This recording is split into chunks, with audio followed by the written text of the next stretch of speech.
Okay, let's look at a side-side angle scenario, which is going to present us with what we call the ambiguous case, right?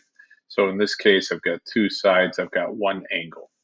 Just as a starting point, let's draw angle A, okay, and let's make it 60 degrees. So as best we can. We're not going to be perfect here, okay? So let's say this is angle A and it's a 60-degree angle.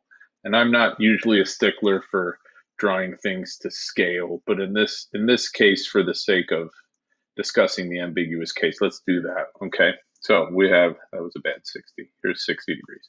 Then we have side A, it's 10. Remember that side A has to be across from angle A. So at some point, this side has to extend like so, right down to this 60-degree angle. And then doesn't matter where we put B, okay? But for the sake of my drawing, I'm going to put angle B over here because side B is shorter than side A, right? And there's no harm in actually just drawing, you don't have these tools necessarily, but in just drawing like an equilateral triangle and labeling it just so you have a picture to look at, okay? I'm just doing this so that we can look at this and say, reasonably speaking, yes, I think there's a triangle that can be made like this, right? A 60-degree angle here, a side length of 10. So, a close but shorter side length over here with a angle that I would consider to be a little bit smaller than 60 degrees. And I realize this is super informal and kind of subjective, but it gives me a point to start at and say, you know what, I think this probably will work out. Okay, now in terms of how do I solve this triangle when you have two sides and an angle, we have a pair, right? This is the ambiguous case. We have a pair of an angle and a side that are across from one another. So I can set up a law of sines ratio, right? Where I know both of those values, right? And I know this angle, so I should be able, excuse me, I know this side, so I should be able to find this angle, right? So if I set up this other ratio with 9 over the sine of b, like so, and I go to solve, I can cross multiply here. So I have 9 times the sine of 60 equals 10 times the sine of b. And then if I'm solving for b, right, I'm solving for this angle, I'm going to divide everything here by 10. So I have the sine of b equals 9 times sine 60 over 10. I've got Desmos, whoops, I've got Desmos queued up right here. Okay.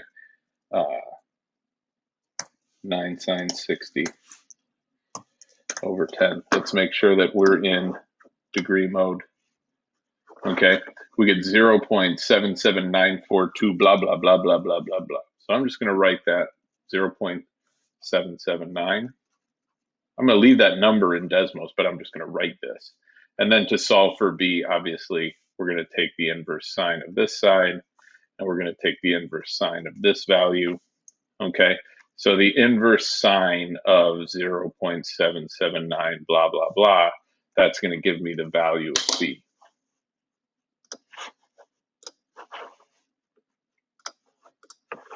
So we go here, inverse sine, oops.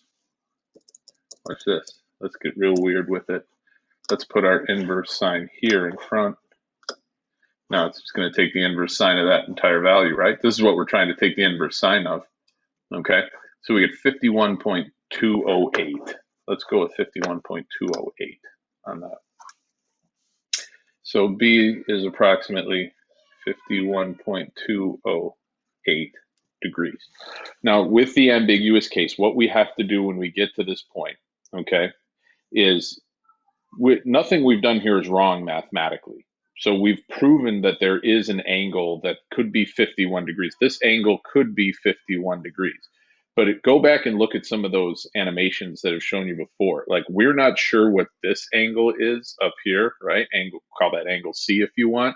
So we're wondering if it's possible, even though I've drawn this triangle that looks like this, is it possible to have that line swing in here like this and form another angle? Okay, so what we look at is, yeah, sure, I got 51.208, okay? However, and this is something that we'll learn about a whole lot more in the next unit, this is not the only angle that has a sine value of 0.779. So I have to check the complement, or excuse me, the supplement of this. Okay, this will make probably a lot more sense, and we're taking things out of order here because of well, because of COVID and because of what we're doing with our timeline. All right. But this will make a whole lot more sense when we get into the unit circle. Okay. But the sine of B being 0.779, yes, a 51-degree angle has that, but so does 128.892. And if you don't believe me, okay, let's go here. And it's not going to be perfect because it's an approximation, right? But 128 point, what did we say? 792. Okay. So we get that 0.779 value as well. Okay. So that should be a 7, right? So when you come back to it, there are going to be two angles that have this value. And this is what makes this an ambiguous case. Okay. The fact that there are two possible angles that have this value. So what we do after we find the first one, we say, yeah, 51 degrees. Okay, so I have a 60-degree angle, right? I have a 51-degree angle, 51.208, right? That's fine. And then I have this third angle that I haven't found yet, but I could find that by subtracting these from 180, right?